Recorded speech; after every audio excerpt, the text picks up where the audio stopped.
Hello guys, hapon na dito sa Egypt.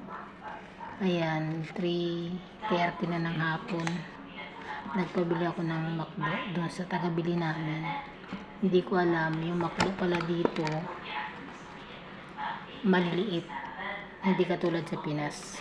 Ito yung legs ng manok.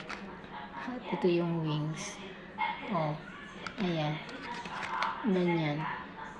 Ang liliit kasi wala akong ulam kaya nakabili ako, pero masarap.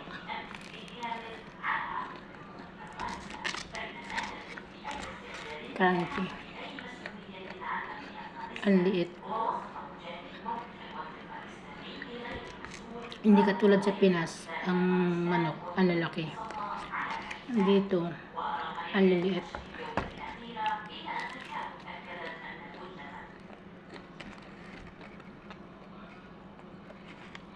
Ito lang yung tanghalian ko ngayon.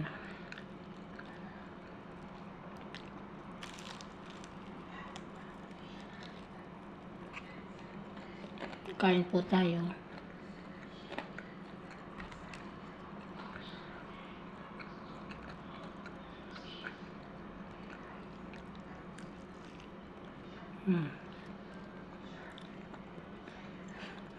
Ito yung manok dito.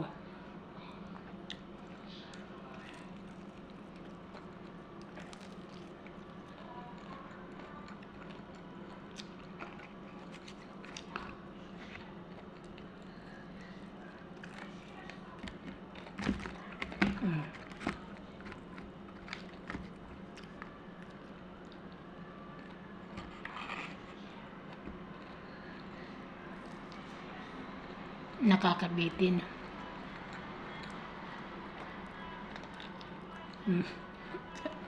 Wala na. Yun lang guys, bye bye.